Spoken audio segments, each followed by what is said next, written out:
Hi hello నమస్తే welcome to universal talkies. నేను మీ anchor Soumya. So రీసెంట్గా తమిళనాట సీఎంగా తన పేరుని మారుమోగించుకొని అన్ని రాష్ట్రాల్లో గుర్తింపు తెచ్చుకున్న విజయ్ లాస్ట్ సినిమాగా అందరికీ తెలిసిన విషయమే జననాయకంతో లాస్ట్ మూవీగా అయితే ఎండ్ చేశారు. బట్ ఆ మూవీ జాన్యువరిలో రిలీజ్ అవ్వాల్సింది సెన్సార్ కట్ వల్ల, సెన్సార్ కారణంగా, అలాగే కొన్ని ఆ మూవీ నుంచి లీకులు జరగడం కూడా ఎప్పటికప్పుడు వివాదంలోనే కనిపిస్తుంది ఆ సినిమా.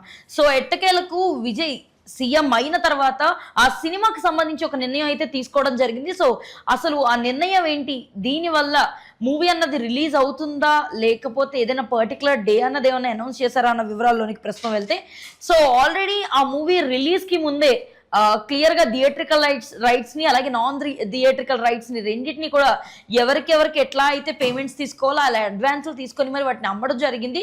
సో బట్ ఎవరు ఎక్స్పెక్ట్ చేయని విధంగా అది సెన్సార్ కారణంగా ఆగిపోవడం అన్నది ఇది నిజంగా ఊహించిన విషయంగా అయితే జరిగింది. అండ్ దాంతోపాటు ఆ సినిమా ఎడిటర్ వల్ల అవ్వచ్చు లేదా మిగతా వాళ్ళ టెక్నీషియన్స్ వల్ల ఆ సినిమా లీక్ అవ్వడం, ఒక ఇంపార్టెంట్ సాంగ్ తో పాటు ఫైట్ సన్నివేశాలు కూడా బయటికి రావడంతో ఇంకా ఘోరమైన వివాదంలో ఇరుక్కుంది ఆ సినిమా. అండ్ ఈ సినిమాలో హీరోయిన్ గా పూజ హెగ్డే అయితే నటిస్తున్నారు. అలాగే మమితా బైజు కూడా ఒక కీలక పాత్ర చేస్తున్నట్లుగా, తనతో పాటు బాబీ డియోల్ కూడా ఒక కీలక పాత్ర చేస్తున్నట్లుగా అయితే తెలుస్తుంది.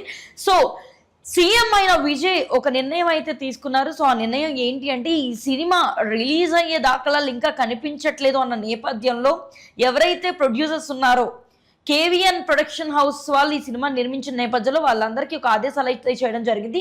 ఈ సినిమాలో ఉన్న థియేట్రికల్ రైట్స్ కానీ లేకపోతే ఏవైతే నాన్ థియేట్రికల్ రైట్స్ ఉన్నాయో వీటన్నిటి కూడా ఏదైతే అడ్వాన్స్ తీసుకున్నారో వాళ్ళకి తిరిగి ఇచ్చేయాల్సిందిగా, ఒకవేళ సెన్సార్ కానీ కంప్లీట్ అయితే ఈ సినిమాని సొంత బ్యానర్లో వాళ్ళ యొక్క డబ్బులు పెట్టుకొని రిలీజ్ చేసే విధంగా ప్లాన్ చేస్తున్నట్లుగా అయితే అర్థమవుతుంది.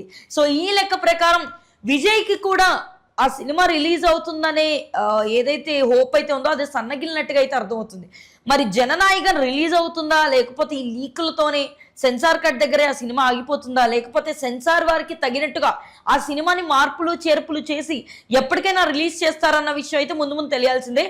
సో ఒక రాష్ట్రానికి సీఎం అయిన వ్యక్తి యొక్క సినిమా ఇలా ఆగిపోవడం, ఆ విషయంలో ఆయన కూడా ఎటువంటి క్లారిటీకి రాకపోవడం, అండ్ దాంతోపాటు అది రిలీజ్ చేయడానికి కూడా ఇలాంటి ప్రయత్నాలు చేయకపోవడం అందరికీ కూడా అనుమానాస్పదంగా అయితే ఉంది. సో ప్రస్తుతం ఈ సినిమా రిలీజ్ చేయాలని అయితే చిత్ర బృందం ఎవరైతే టెక్నీషియన్స్ అలాగే ప్రొడక్షన్ హౌస్ ఉందో చాలా గట్టి నమ్మకంతో ఉండగా దీనికి మాత్రం వెనకడుగు వేస్తూ వస్తున్నారు విజయ్.